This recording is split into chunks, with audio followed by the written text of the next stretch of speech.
40-foot by 36 shop that was no longer able to be used because we had 5 dinosaurs in it.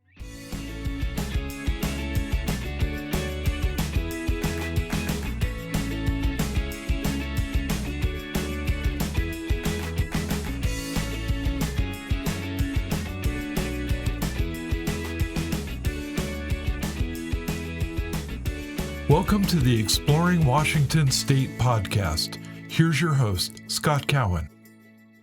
All right, well, welcome back to this episode of the Exploring Washington State podcast. My guest today is Todd Perkins. Todd has a really interesting Jurassic-themed Airbnb in Washougal.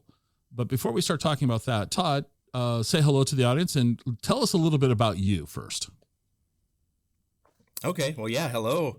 I am from Washington. Originally, small town of Bridgeport, Washington. Nobody ever knows where Bridgeport is. It's near Lake Chelan. And so that's pretty much, I grew up. Yeah. Okay. Help me out. I'm trying to think. Okay. So I live in Wenatchee, so I should know where Bridgeport is. I know where Brewster is. Where's Bridgeport in relationship to Brewster? Yes. So if you continue from Wenatchee and you're going the Orondo side, and then you get to Pateros, Brewster, the next stop is Bridgeport, and it's Chief Joseph Dam is okay. What is there. Okay. Yeah. So you grew up in Bridgeport. So how big was Bridgeport when you were growing up? You didn't know this would be like a math question and all that, but you know. Hey. Right. I think when I was growing up, 1,500, maybe 2,000. We had 29 kids in our graduating class. So that's how I usually tell people how small we were. Well, let me ask you this question, because pre-interview we were talking about sports. You said, and you went to Eastern Washington to play football. So did you play football in high school? Yes. So you had 29 kids graduating. How many? I mean, think about that percentage-wise. You were all playing football. I mean, how was that division? Is that the 8-player league? No. So for a while it was 8-player league. 10 years prior to me. Okay. And then we were 11-man, but it was like 1A. We were in 1A. We would play we would play Pateros. Okay. And Winthrop, or not Winthrop, but Methow Valley, those kind of Liberty Bell, the smaller schools. And yeah, so we were small, but yeah, one year we did get like 2 or 3 people hurt, and we didn't have 11 guys to play when we were playing against Okanagan. So did you have to forfeit, or were you allowed to play with, say, 10 guys on the field? Yeah, so we played with 10, and we were already getting nailed because all right. they were a bigger school anyway. Okay. So wow. Yeah. Gee. Okay. All right. So you grew up in Bridgeport. Sorry, there's the rabbit hole thing I warned you about. So you grew up in Bridgeport, and then you went to college at Eastern. I'll help you out there. Why Eastern, and what did you study, and what was your experience like there? Yeah. So growing up, it doesn't really go with, I guess, when I was growing up, we had orchards. So I grew up on the farm, picking and pruning and thinning and all of those things. And my dad had done that since he was 13. My grandpa had done that. My great-grandpa had done that in Orondo, actually, near Wenatchee. Okay. But that just didn't seem like what I wanted to do. I didn't want to work in the orchards. I liked working in the orchards, but I felt like I wanted to do something else. And with the sports, I was able to, pick and choose a couple different schools. I wanted to be close by the family still, because I'm kind of a mama's boy. And so I wanted to be close. So Eastern was close, within a couple hours. And yeah, so that's mainly the reason why I chose that. But I was going to go into physical therapy, personal training. That was what I wanted to do until I hurt myself in playing at Eastern. So when I was playing football, I hurt my left ankle, and then I was not as fast as I was after I recovered. I wasn't quite as quick, and at my position, you had to be fast. I returned punts and kicks, and I was a free safety and a cornerback. So it was a speed thing. I didn't have that anymore. I did, but you lose a split second, and now you're slow in those positions. And so instead of continuing on the personal training and physical therapy path, I was just like, man, maybe the only reason why I wanted to do that was because that's all I ever did from AAU when I was a little kid all the way to college. And so I looked more, I really like the business aspect of things. Obviously, my great grandpa had started the orchard, and it was just a family run business. So I was always around that. I never really worked for anybody other than my family, and so I went more into business. Okay. So that's kind of what led me there, I guess. So when you graduated from college, did you become self-employed, or did you go to work for somebody right away, Well, actually, so I didn't graduate either. So after I got hurt, I went another year. And it just wasn't, I don't know, for some reason it just wasn't fitting. I just wasn't finding my way.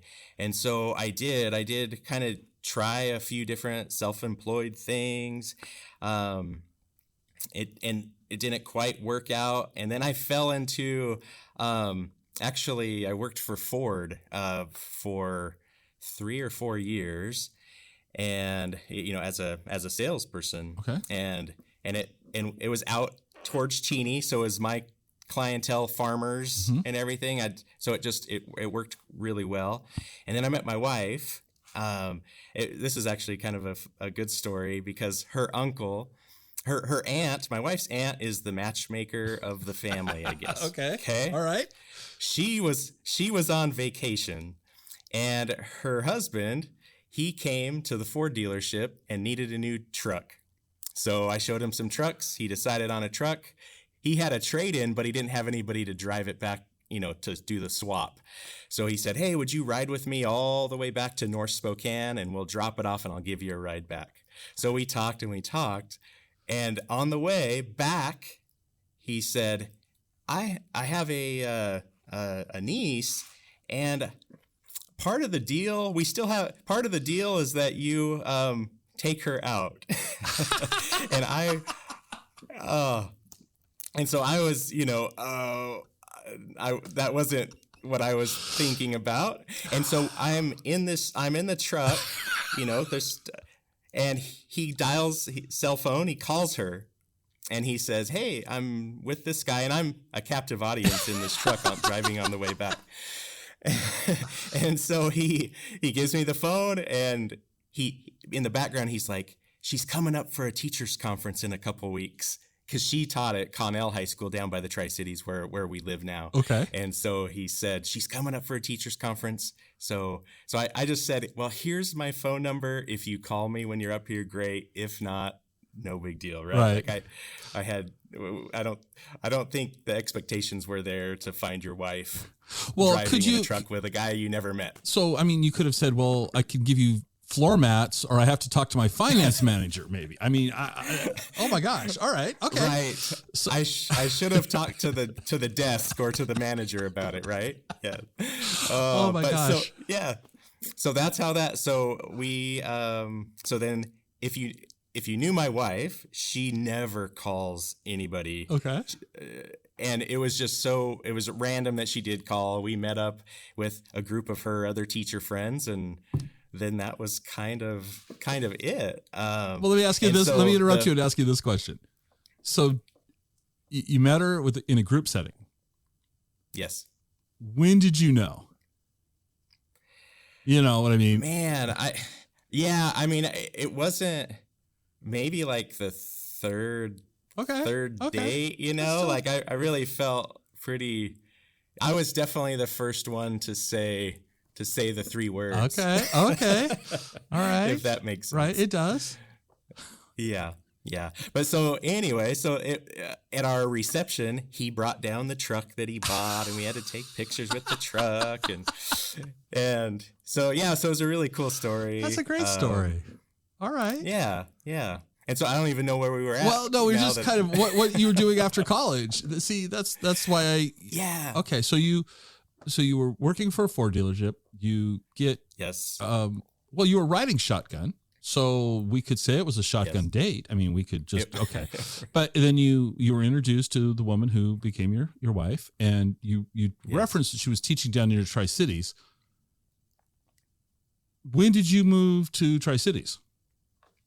Oh yeah, so yeah, that's the next step. So while I was at Ford, I had started thinking more of like real estate. So I had bought a house, and I was renting out the upstairs, and then I think I sold that one, and it was a lucky time of where the prices rose, and I sold it after a couple of years, and I had this profit, and I don't even know what I was, 22, 23. Okay. So I rolled it into another house, and that's kind of what started the whole, I guess, real estate portion was that. Okay. And I rented that house out, and then my wife was like, well, not wife at the time, she said, all my family is in the Tri-Cities, and so that's where I'm going to live. And so if you're going to live with me, you're going to live down here.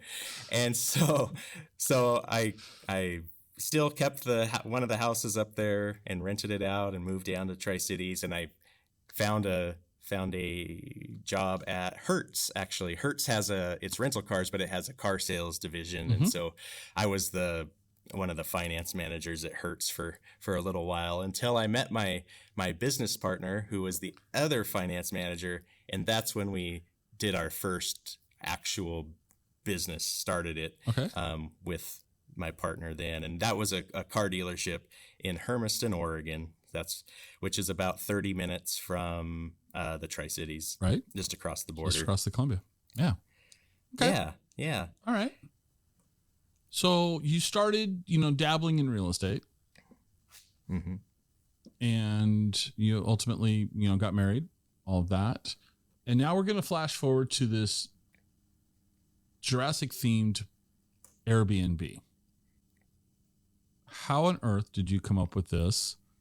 And more importantly, I guess my first question to you is, when you told your wife about the idea, what was her response? Well, I guess unfortunately, that wasn't my first off-the-wall idea. Okay, all right. Well, what else you got?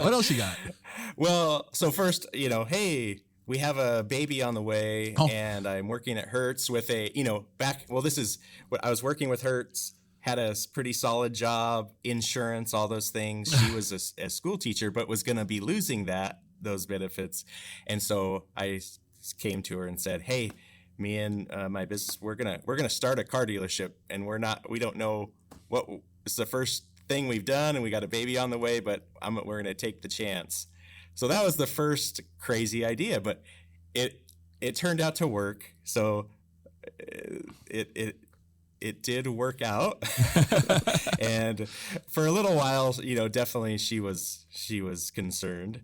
And so it goes with a string of other ideas, whether we started we have car washes too. Okay. So we do that. And, but while I had the car dealership, I would, as a hobby, instead of making model cars, like some people make model cars, well, I wanted to make the exact replica actual car of movie cars. So like Kit from Knight Rider, like that was when I was growing up, that was my favorite show ever. Sure. And so I found a Firebird, and I found the guy that had the original dash molds from the show. I had him make me the mold. I found all the electronics in Germany and Italy and all these places, and I made Kit. It talked with a phone app, and me and my son, we would take it to car shows and have all sorts of fun having Kit talk to people at the car show. Okay. So that was also a little bit of a crazy idea. Prior to that, I did build one of the original Jurassic Park Jeeps replica also. Okay. so detail is what I like. I like the detail and the little Easter eggs of things. Right. And so like with that Jurassic Park Jeep, I mean, even the tires had to be the same tires that were in the movie. And so I don't know. Yeah. So I did do some smaller, crazy idea things. And so I don't think she thought it was as crazy just because of my you're already prepped for. I'm actually looking. Is this the blue Jeep that I'm looking at on? Oh no. Okay. No, so that Jeep. So when we did the Jurassic Retreat, we had to kind of walk the line of not being 100% Jurassic Park, Jurassic World, Right. Universal, Right.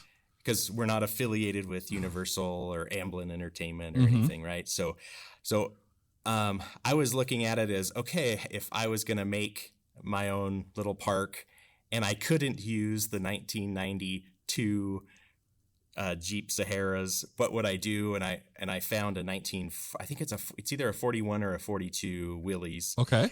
And this was during COVID. We went all the way to Wyoming. We drove all the way to Wyoming to pick that up.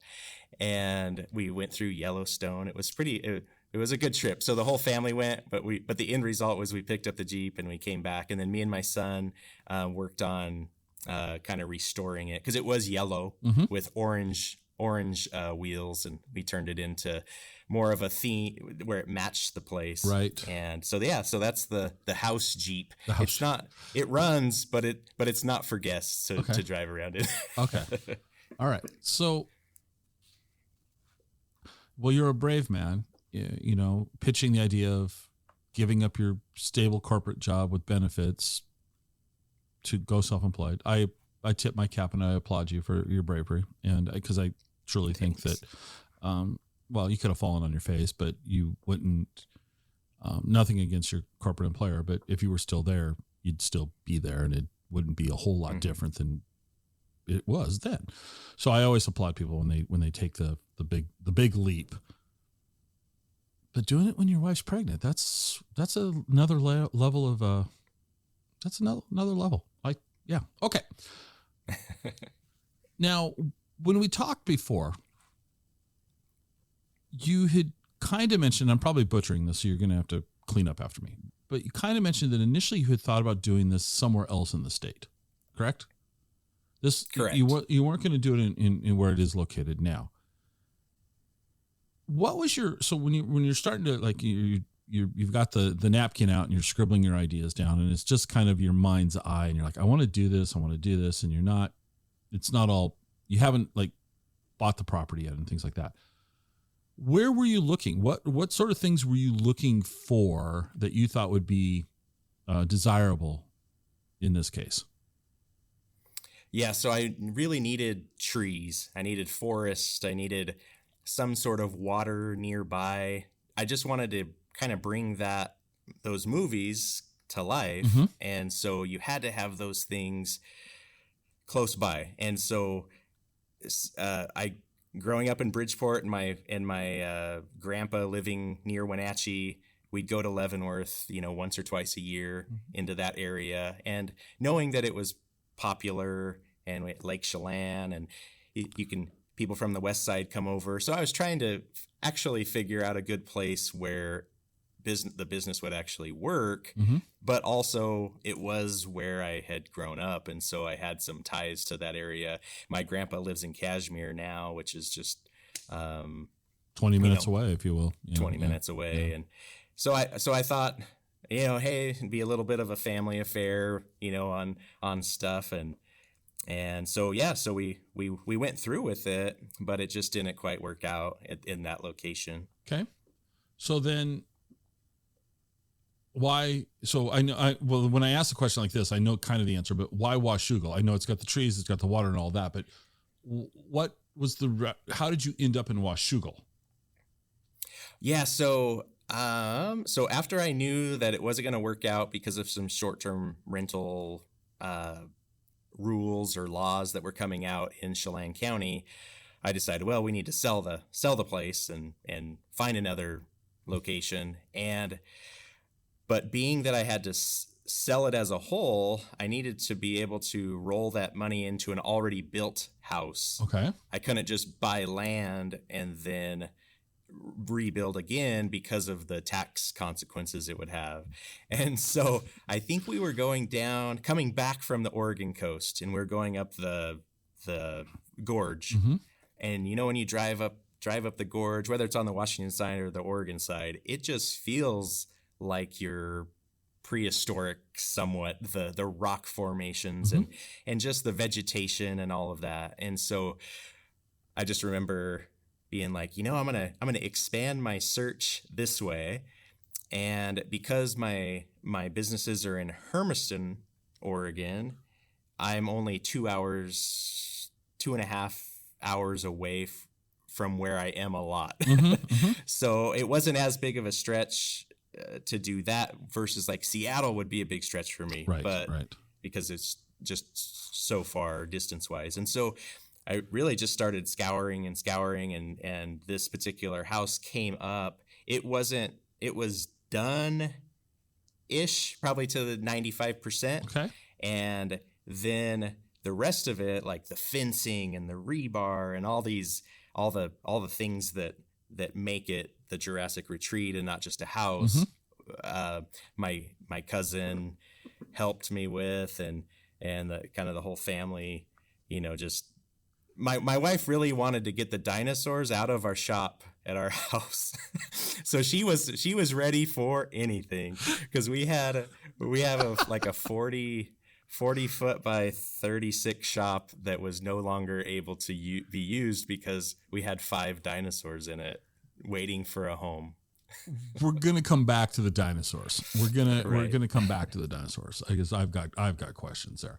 I'm looking at the photos here. This is a beautiful house, man. I mean, I like the house. So help me out. About how many square feet is this place? It's almost 2,200. I think it's 2,166. Okay, yeah, no, this is And 3 bedrooms, 2 bathrooms. nice. Yeah, no, it's I like what you've done with it. It's looks like I'm laughing at the dinosaur on the wall, if you will, in the entryway.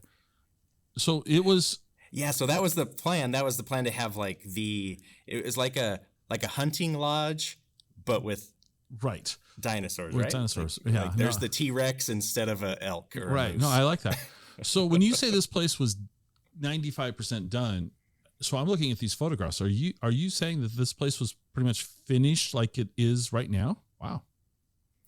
Yeah. And what was really amazing is we had finished the other house very similar. So it was even when I was talking to the owner, I had walked up into the bathroom and I said, man, we just used that same tile at the house Oh, that's funny. that we just built for this. So, I mean, there were a lot of similarities of I guess, taste that Right. both of us had. All the decorating and stuff at the house is all my wife. Like, Okay. I would have went total over the top dinosaur, right? Right. It'd have been more kidsy and probably not exciting for adults to stay at. But my wife she's just so good at really nice looking. decorating and not doing too much and not doing too little, but kind of just right. And so, yeah. And she came up with the idea to theme the rooms. So the rooms are themed based on characters of the original movie. Okay. So we have a Ian Malcolm, which is like the Jeff Goldblum character room, Mhm. which you have like the animal prints and golds and blacks in the bedroom. And then one room is more oriented to the paleontology and the paleobotany, which would be the Dr. Grant and the Laura Dern character as well. And then down in the main level, we have a Dr. Hammond his study down there, and that's where you can play games and just kind of sit, and you can see all the dinosaurs from that study, so that was her idea, was to theme the rooms. And it was just like, perfect. Cause I had no clue how to make it feel luxurious. Right. But not too kiddie. When you hear a dinosaur house, it's like, you see, stuffed dinosaurs, and you see all the stuff, but we tried to make it as real as we could. My kids are the age that when I think of dinosaurs, I think of Barney, and that's not necessarily a pleasant, memory connection there for me. So Right. I'm looking around here at the house, and I've got a couple of questions. Most important question is I get to the photograph. Our audience wants to know what's behind the door in the kitchen that says "Danger, do not enter." Well, that's actually I hope people don't go in there, because that's just the water heater and some of the cleaning supplies. So that's why we put that there versus putting a big lock on there. Just and it totally fits in. No, it totally fits in. in. So yeah, no, it totally fits in. That was one that I saw that photo and I was like, okay, I got to ask about that. Like, how? Oh, danger. Yeah. Do not enter. I like that idea. All right. You alluded, well, you flat out said you had 5 dinosaurs in the shop space, and your wife wanted that shop space cleaned out. So you bought these on Amazon. Or was it Prime Delivery? Oh, yeah. Prime Delivery. I mean, where does one find? 2-day. Yeah, 2-day. Where does one find dinosaurs like this? Well, yeah. So these ones particularly, they were made in China, Okay. but they weren't made already and then shipped. We went through basically birthing them for about a year and a half of me saying, okay, this is the colors I want. This is the posture I want them to stand at. This is what I want them to do. Their eyes blink. They breathe. They do? Oh yeah, they're animatronic. All of these dinosaurs are animatronic. Yes. Okay, I don't know my dinosaurs very well. Is that a T-Rex that's standing out in front of the house? Yes. Okay. So yeah, the big one, that's the T-Rex by the kind of with the tail by the Jeep. Yeah. So Yep. help me out. What does he do? So there's a button on the fence, a big one of those buttons that you would think of like in a movie, like you're in a submarine and you have to pull up the little door and then hit the big green button. Right. When you hit the green button, then so he roars, his eyes blink, his arms move, his tail wags, and his stomach moves in and out, like breathing. It can't walk, it can't do anything. It's stationary that way, but everything else is functional. His neck rotates slightly. So approximately how tall is that? Yeah, so that I think he's 20 feet roughly tall, and then 43 feet long. And Amazon Prime delivered that? No, just kidding. So you had this custom made then? You were working with a manufacturer in China, and this was custom made to your specifications. Correct. Yeah. So they have some like pictures of ones that they've made in the past. Mm-hmm. And so then I can say, okay, I want something similar to that, but I need it this size versus whatever they made it. If it was smaller or whatever. In China, they're more into, like the Godzillas and it's more monster characters. So the coloring is it's ostentatious, it's vibrant, it's yellows and pinks, and so it was hard to get me to nail them down to, okay, I want natural, right? Natural History Museum. I had to send them a lot of pictures of to get the colors right, and not to have just weird little offshoot things that, like not wings, but little things that aren't on dinosaurs that we know of from the movies. So I was trying to, make it similar to the movie. Obviously you can't make it exact, but just go more natural on that. So does this dinosaur have a name, by the way? Well, Ty. Okay. My son, he comes back and forth with different names. So we'll call him Ty. We'll call him Ty for the rest of this episode. Ty's 40 some feet long, 20 feet high. How was he shipped? Was he shipped fully completed, or did you have to assemble him? Yes. So we had to assemble the 2 large dinosaurs, including Ty. It was his head So his head came in one piece, legs came separate, body was in one piece, tail was separate. That's how he was shipped. So yeah, 1, 2, 3, 4, 5 pieces. And did they send like the universal assembly tool that you needed to put it together? I mean, what did you have to do to assemble this thing? Yeah, they did send 2 crescent wrenches. Like literally, that's what came. 2 large crescent wrenches is what came with it. But no, yeah, it was kind of. They sent me a couple videos of not necessarily like installation, but just a few things, because it's not just we put it together and then it works. Me and my wife had to sew every single seam of the, like, you wrap the legs around the big pole, the metal poles that are the legs, right? But then you have to put the skin around it, which consists of foam and like silicone is what those the scales and everything. So you push it and it does feel it has kind a little real. It has a little give to it. Okay. Yeah. But so we had to wrap those around and then literally sew 12-foot seams with these large like fish hook type and then you have to put make your own silicone rubber out of some different materials that they send you, and then you slap it on there, and then you put pantyhose over it, so then it still creates the scale look without seeing the seam. And then I had to have an airbrush guy come in and airbrush the seams so they weren't as noticeable. Wow. All right. And you assembled Ty in your shop in Tri-Cities.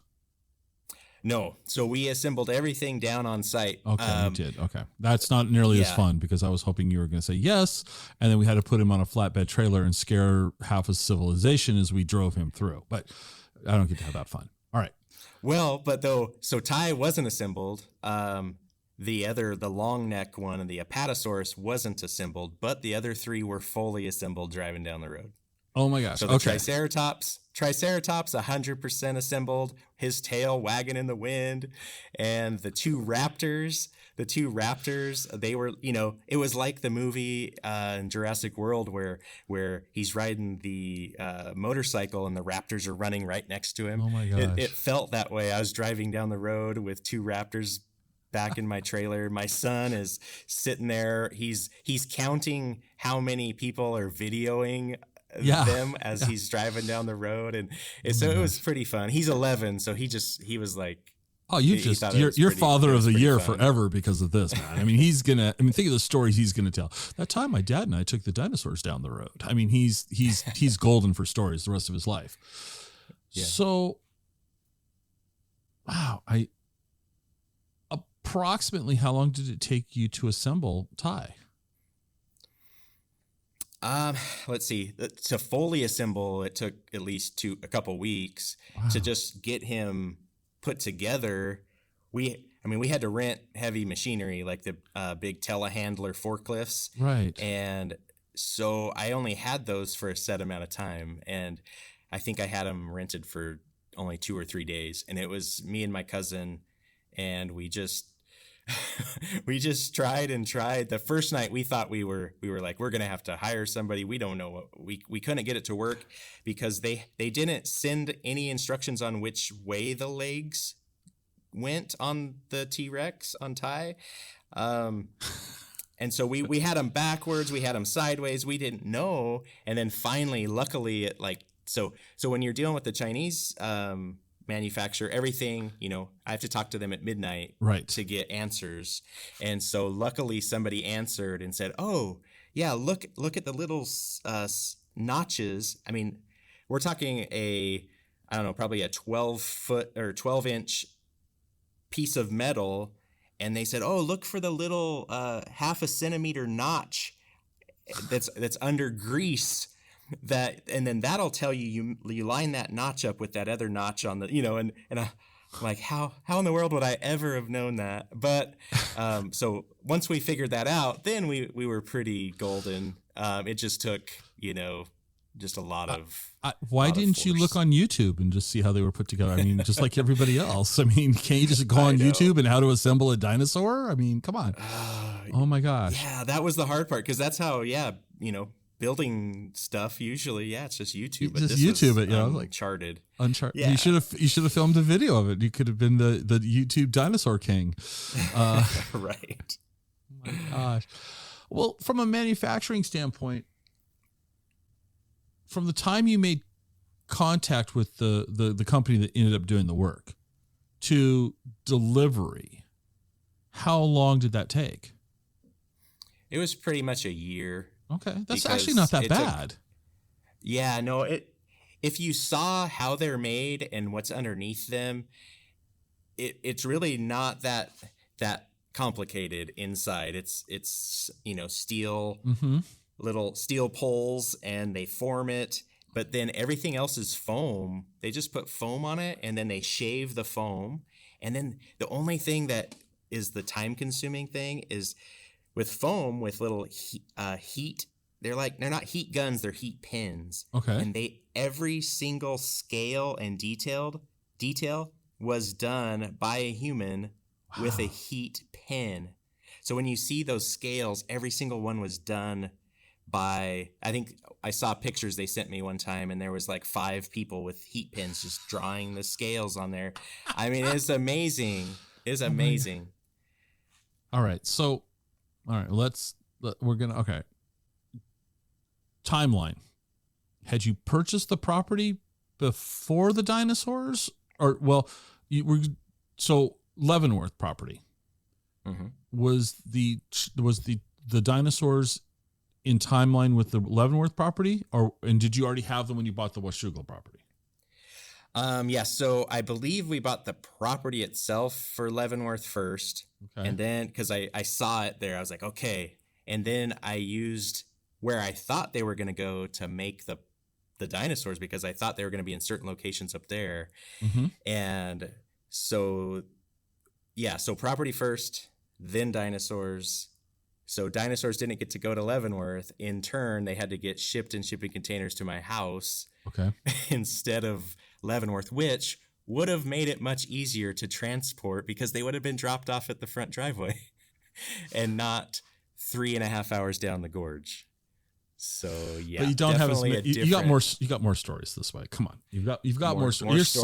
Your son has stories. I mean, think about go back to when you were 11 and imagine yourself in this. 11-year-old in a truck watching your dad drive dinosaurs down the highway is right. Not something we all experience in our lifetime. Yeah. Okay. Yeah. So, but that is what kind of started it. Was when I was a kid. There, we went to. I don't remember. I have the picture. I don't know if I was 5 or 8 years old, but we went to back in the 80s where animatronics weren't quite as exciting as they are now. But I still remember going to that and seeing that Triceratops moving and trying to put my nose by his nose. And that's what stayed in my mind for this build, really. Okay. And you've got the one by the hot tub. I think that's pretty funny.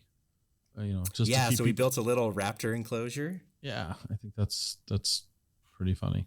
I mean, I don't know that I would relax in that hot tub with that thing there because that fence just doesn't look like it's going to do the job. Just kidding. What is and I'm bouncing around here a lot, I know, but what is this outbuilding that the Jeep is next to? What is that?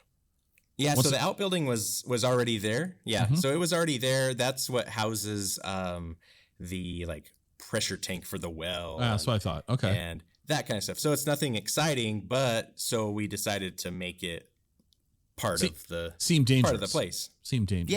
Yeah. Right. Yeah. And then the hot tub is directly behind that, so that the lean-to is off the back of the shed there. Yeah. So is this a Brontosaurus? Apatosaurus is the actual name of that particular one. Apatosaurus are a little smaller. The Brontosaurus wouldn't have been doable. So how big is this one then? Approximately. Well, that one's still 56 feet long and kind of in that same range of that 18 to 20 foot tall. Its neck moves up and down a little bit. and its tail wags. It's hard. That tail is huge, and so we had to cut some trees and some shrubs to make it so, because we were constantly, that one was the hardest install, was that particular one, because you have 4 legs now. You have a tail that is, I think the tail was like 20 feet, just the tail, and then oh my gosh, I think it was 12 feet is roughly the neck, and so that one was really tough because we were surrounded by all the vegetation and had really only about that 10 feet of road to maneuver this 10-foot tractor to actually get in the angles that we needed. And yeah, that was the hardest one. Me and my cousin almost weren't family after that. Oh, okay. Well, we won't explore that too much, but you survived. You survived. Well, I like that. We had to sleep on it. Yeah. I like though that greets you as you drive down the driveway, if you will. That's kind of cool. How big of a parcel is this on? It's just I can't remember exactly, but it's about an acre, but it doesn't seem like an acre because the whole hillside is the property, but it's all the trees and it's all surrounds you. You can't, when you drive up, it is in a neighborhood, but not like a neighborhood where you'd think like in town, there's 1, 2, 3, 4 houses basically kind of up the driveway. But when you're there on property, like it's kind of hard to see, But you feel kind of isolated. You could try and see. Oh okay. Yeah. All right. Yeah.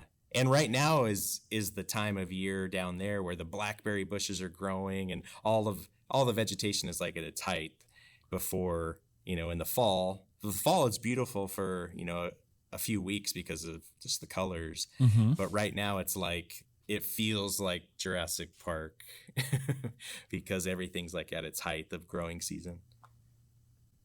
Earlier on, you mentioned that you're not affiliated with, all those disclosure things.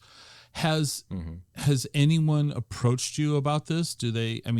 Has anyone had any heartburn, or is it being appreciatied? Yeah. Nobody from Universal anybody has came to us. Okay. Evolve is the booking company we use to book the place, and they supposedly have been in contact with Universal about doing some potential marketing, but I haven't heard anything for the new movie because the new movie just came out a couple weeks ago, and so the possibility would be like when the DVD comes out to do some sort of marketing thing when the DVD comes, like a watch party with dinosaurs and at the house. So that would be neat. I'm not holding my breath on anything like that, but that would just like legitimize 3 years of work if that happened. This is probably the most important question I'm going to ask you, and I'm now on KGW8's. And I don't want to play the video because my speakers will kick in, but I'm looking at this video and all of a sudden it just popped in my head. How do you care for these things? What do you have to do? Do you just hose them off, or does somebody have to get up there and with a toothbrush and clean out the crevices? I mean, what happens here? Yeah. So fortunately in the Washougal area, it does rain a little bit. And so yes. I found that they kind of clean themselves. Okay. They're really, on the inside, they're all lubricated from the factory, so I haven't had to get in there and do any lubrication of the parts, which is going to be difficult when I do have to. But then all they are is they're literally plugged into normal wall outlets. Like, okay, they're not specially wired, because all they're ran off of is each one of them has their own little desktop computer that's in a fake rock that is behind the fence or hidden in the bushes or whatever. And so the only problem I've had is with the timers, because I specifically set them to like wake up at 9 in the morning and then go to sleep around 8:30, just so it's not if neighbors are around, they're not having to hear it, in the Oh my nighttime. God. That's So I've had problems with my timers. I haven't had problems with anything other than the timers you buy from like Home Depot. oh my gosh, that's hysterical. Yeah. Hey Todd, your dinosaurs are roaring again. Can you turn them off, please? That would be a very odd phone call to have. Oh my gosh. For sure. So how long has this been open to the public for rental? Our first one was the end of November of last year. So Okay. it's only been just a little bit. And how's it been received? 8 months. Very well, actually. Those news deals really, like, I mean, we went from, just a couple bookings here and there to being booked until August. Right wow. now, Okay. it was pretty much steady for 6 months. Now most of the weekends are booked like in August, but then the weekdays aren't really. So there's a lot of weekday currently, but yeah, for 6 months it was pretty much go, go, go. Well, so that leads to, a housekeeping question. I mean, with short-term rentals, whenever you're turning these things, you've got to go in and refresh the house. Are you guys doing that, or do you have somebody closer to Washougal, or how's that working out? Oh yeah. So yeah, we have, it's funny also. So the realtor that sold the house to us, she also had a cleaning business.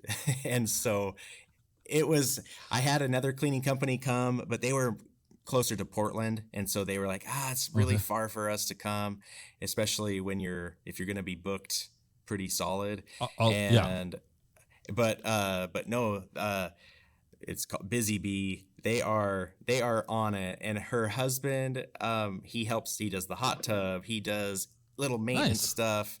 And they're awesome. There's a couple, or there's three girls, and then one of them husband, and he helps. And I mean, every once in a while I have to go down just to deal with the dinosaur stuff, like if I have a wire or something odd. But yeah, man, they are awesome. That's great. Yeah, that's I had another guest on, and that episode will go live before this one, and she runs short-term rentals, and she also helps other short-term rental operators operate their properties. And we got into this discussion about, the logistics of these things. It's not, it's a lot of work. What are you going to make any changes to it? Do you have anything, like, let's add another one over here? Or would you call this piece is finished? Yeah, I think it is myself. As far as the land goes, it just worked perfect that what I had fit. And I think less is more, kind of, just like I was talking about with my wife on decorating. And right. Man, like if I added another something, it would just feel too... Because like the one raptor, it's in its cage. The other one greets you. The T-Rex is just that like, oh my goodness, with the rebarred fence and the 10,000 volt signs. And then the other raptor is up in the blackberries, kind of looking down at the Triceratops, like, maybe I might jump on you. or when you drive up, it's also looking at you, like when you're getting your luggage out. It's kind of like, oh, okay, I see him, I see you. And so yeah, I just don't know anywhere else I'd put anything that would make it better, that wouldn't detract. When guests are staying at the house, what else in the area has been a draw? I mean, what else do people like to do when they're out in Washougal?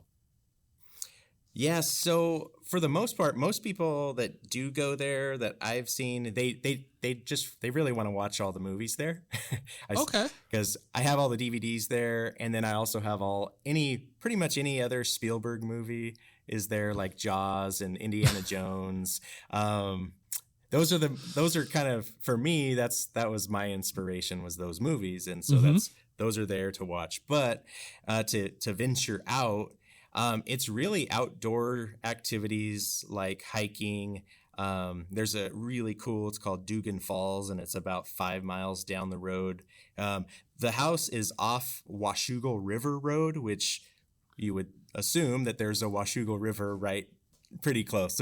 So you're driving along Washougal River Road, and then you turn up to the house. So there's the river, but that river up about 5 miles is this falls, and you can swim in it. So it's falls, but you can dive off the rocks, and there's these little lagoons, and it's very cool. So that's a big draw.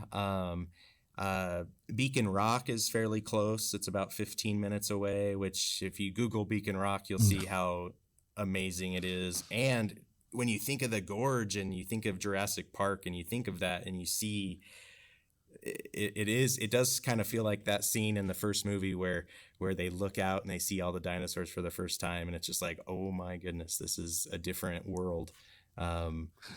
Let's see, what else is a good and I mean, some people like to go to Bonneville Dam is on that side, and kind of go to the dam and Cascade Locks and things like that. Vancouver is very close. It's only 35 minutes roughly. Oh wow. And Okay. the biggest draw from people that I hear from like our neck of the woods is they want to go to IKEA, which is in Portland, which is 37 minutes away, I think. So, yeah.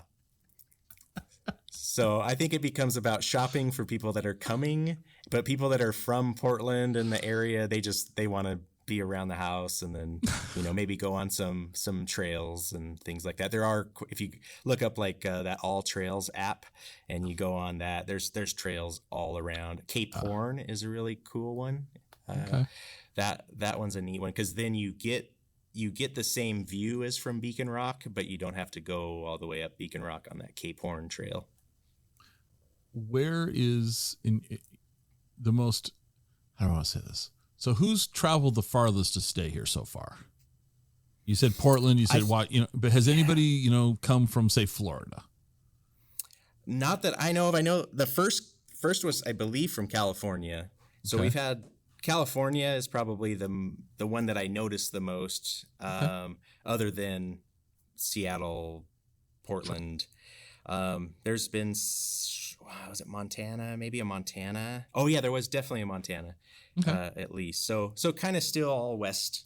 I haven't advertised. Like, we haven't done anything as far as advertising at all. So the only things that are out there is those Portland news station deals. Yeah, so we really haven't done anything for anybody to know that it exists, I guess. All right. Do you have any intentions of doing another property? I did. I have another idea too.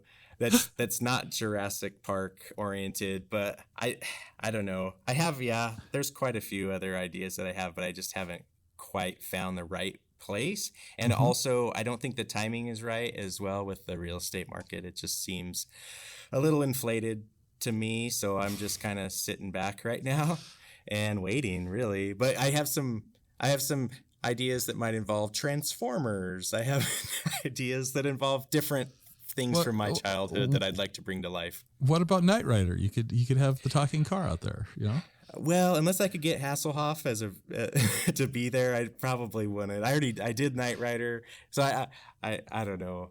I would love it, but okay. But I think it needs to be more all-encompassing. Like you look at like the top 10 big movies, and there's the Lord of the Rings, and there's, Jurassic Park franchise is pretty high up there. So I kind of look at those. Transformers is way up there too, because they had so many of them. So you could do a Titanic themed one. I did think of that one, but I just couldn't see it. I've always wanted to do an actual pirate ship would be so cool, like down, on the coast somewhere. I just think it'd be so neat to be able to do something like that.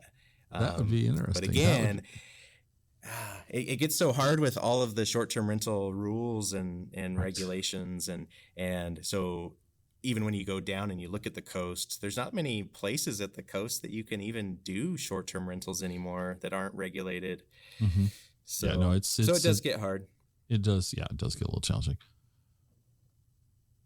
when you're not fiddling with your dinosaurs because the timers aren't cooperating, and I mean, if you're using a computer, just reboot it, it'll work, right? I mean, sorry, bad old tech joke, but yeah. What do you and the family like to do for fun and entertainment? Well, for a while before COVID, we did travel a lot. My wife has a big following on Instagram, and so she got into the thing where you message a hotel or a resort or wherever and say, hey, if we do some social media, can we get a discount or can we get a free stay? And so we were doing that close by, and then COVID hit, and then we kind of stayed home for the last year and a half or so. So we just our house, we have like 5 acres. We have a little cherry orchard, and we're kind of out of town a little bit. So I don't know. We do the normal stuff, just my kids are homeschooled now. My wife used to be a high school English teacher, but now she homeschools the kids. And so we are together a lot, and we just kind of we don't do anything like exciting, fancy, we just kind of do things together that we can when we have time. I still go out to Hermiston 3 to 4 times a week. Just depends on the week, and manage the car washes and stuff. So we have quite a few employees for that. Okay. All right. So if it was up to the kids, what themed Airbnb would they want? Well, so my daughter she's a little older, but her favorite is Tangled. Do you remember that movie? I don't. Rapunzel Disney movie. So I don't remember that. It's one of Disney's, it's super good, actually. Okay. Do you remember that show Chuck? It was on NBC. He was a tech nerd. Yes. He was a spy. So actually Chuck is the voice of the love interest in that movie. Okay. And anyway, it's just really good. So I would say probably that, or like a boy band. Now that she's older, she would love some sort of boy band theme. One Direction, like a British boy band would be great. Oh, that'd be funny. My son, he's a YouTuber guy. He watches Minecraft would be probably his. If we could do a Minecraft theme, that would be pretty cool. And then he likes all those YouTubers like Mr. Beast and those guys. Dude Perfect, that's one of our favorites because we're into sports, and so Dude Perfect, we watch all those and we try our own little sports trick shots and things. Okay. So I thought that would be cool. I was actually thinking about something like that in Spokane because we're an hour and a half, 2 hours from Spokane, and I was thinking about recreating their headquarters like in a warehouse, and then you could go and do birthday parties there. I thought that would be super cool, but then have them somewhat involved, and anyway, that was one idea that it just I couldn't quite get it there once all the real estate stuff went nuts. I'm kind of it's really hard right now because yes, there's a lot of ideas and a lot of things that but with a lot of regulations and a lot of the costs, it's like, man, okay. It's tough to make things. It's tough to pencil things together. I totally get that. Yeah. All right. Well, my last question I always ask is, what didn't I ask you that I should have? What didn't we talk about that we should have? Man, I don't know. I think we covered most things. I don't know. I think some of it is maybe like the why. I think we talked about a little bit of how, but the why, it did all start from that like 5 or 6 years old when I saw those animatronic dinosaurs. And I do remember the other portion. We went to Silverwood, the theme park, and my wife and I'm always like, oh man, that'd be just always thinking of attractions or different things that people could do, and she's like, oh man, you would love to have a theme park. And I was like, yeah, unfortunately that's just not in the cards. But that, I think her saying that time really stuck in my head of, well, what can I do something, what's the next level from making Kit from Knight Rider car and making the Jurassic Park Jeep. And I think that this is like the next step that I could muster, you know, Yeah. and just have people experience that when you drive through, because it's probably not in your pictures, but we did erect a big gate that says Jurassic Retreat in big letters. But I don't think I sent you that picture. It's right before the big Apatosaurus. So you do drive through this large gate. Okay. And when you do that, you drive through and then it kicks on. For the first time, that first time you drive in, that's what I want, like, people to have that feeling. Like, it's a dinosaur. Like, wow. And then you drive past that Apatosaurus, and then out of the trees, that giant T-Rex is on your left. It is really neat. That first 5 minutes you're there, like, it is different. And so I guess that's the only thing that I would talk about is that we didn't talk about was, like, it is a pretty cool experience that first little bit, and then after that it's all about experiences with your family, you know, after that. So well, where can people find out more about this? Where would you like to direct them to take a look at this? So it's evolve.com is the booking site. And then you would just go on there and type in Washougal and look it up. So you can go on Airbnb and VRBO. It's on all of those. But the Evolve site, it's slightly less price because there's less hands on it. You know, Airbnb gets their cut. And so I think the Evolve Direct is less money. Okay. So we'll put a link to that. We'll put a link to that in the show notes so that people can just click on the link. Cool. I've never heard of Evolve before, so that's something new for me to look at too. So that's awesome. Yeah. Well, thank you for taking the time. This is really cool. It's a really neat looking. The house itself is, I mean, it'd be one thing if it was just dinosaurs and then a house, right? But the house is really tastefully done. It looks like it'd be a very comfortable place to hang out and watch movies and you can just relax. Add the dinosaurs on top of it, and I don't know. I kind of think maybe you need to make them make a noise at like 3 a.m. if the house is occupied, just to scare people in the middle of the night. I mean, there's got to be something, right? I mean, just maybe the noises are just inside the house, so they, you know, I don't know. That'd be you never know. That'd be like the T-Rex on the wall there in the entryway should, you know, make some noises at 3 a.m. or something. So just something for fun. Just startle people, you know. I'll write that down. Yes, yeah. Don't take that idea because I'd hate to see your reviews. Well, we were sleeping peacefully until 3 a.m. That would be bad. Well, thank you again. This was really entertaining, and your journey has been kind of fun, and you got a couple of design elements there. I think I'm going to steal from my house, but that's neither here nor there. Nice. Yeah, no, thank you very much. It's been fun. Awesome.